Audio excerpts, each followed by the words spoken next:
അപ്പോൾ അരുൺ ഗിന്നസിനെ വെറുതെ വിടരുതെന്നൊരു പ്രേക്ഷകൻ മെസ്സേജ് അയക്കുന്നുണ്ട്, ഉബൈദുള്ള. തീർച്ചയായിട്ടും നമ്മൾ വെറുതെ വിടത്തില്ല. ഈ ന്യൂ ഇയർ പരമാവധി മുതലാക്കിയിട്ട് നമ്മൾ പോകുന്നുള്ളൂ.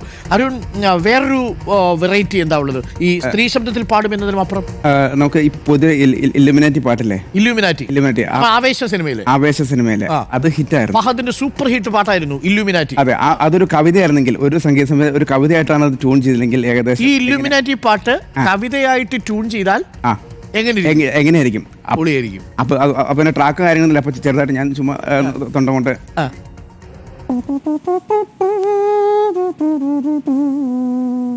നാടിൻ നന്മകനെ പൊന്മകനെ മുത്തായവനെ മിന്നും സൂര്യനും ചന്ദ്രനും ഒന്നായവനെ കാലം കാത്തുവച്ച രക്ഷകനെ സംഹാരകനെ ഞങ്ങൾ കണ്ണനായി വന്നവനെ ഇല്ലുമിനാറ്റി.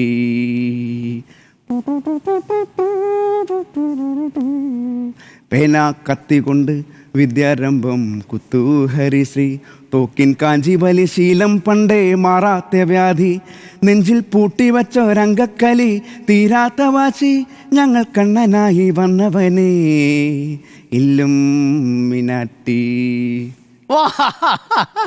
സൂപ്പർ ആയിട്ടുണ്ട് അല്ലേ പ്രിയപ്പെട്ട പ്രേക്ഷകരെ? ഒരു ഇല്ലുമിനാറ്റി എന്നുള്ളൊരു ഫാസ്റ്റ് നമ്പർ പാട്ടാണ്. പാടി വന്നപ്പോൾ ഏതോ ഒരു കേന്ദ്ര സാഹിത്യ അക്കാദമി അവാർഡ് കിട്ടിയ കവിതയായിട്ട് മാറി അല്ലേ? സൂപ്പറായിട്ട് പാടി അല്ലേ?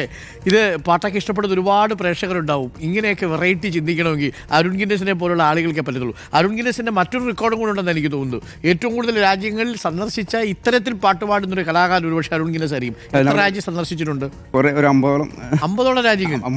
50ഓളം തവണ വിവിധ രാജ്യങ്ങളിൽ പോയിട്ടുണ്ട്. വിവിധ രാജ്യങ്ങളിൽ പോയി പരിപാടി ഞാനൊരു അതായത് മലയാളി അസോസിയേഷനുകൾക്ക് കൊണ്ട് പാക്കേജ് ഷോ 1.5 മണിക്കൂറുള്ള ഷോ ഉണ്ട്, അല്ലാതെ 3 മണിക്കൂറുള്ള ഷോ ഉണ്ട് നമുക്ക്. ഓക്കെ, അപ്പോൾ ഞാൻ അതിലേക്കൊക്കെ വരാം. അപ്പോൾ പ്രിയപ്പെട്ട പ്രേക്ഷകരെ, സർപ്രൈസുകൾക്ക് വേണ്ടി നിങ്ങൾ കാത്തിരിക്കുക.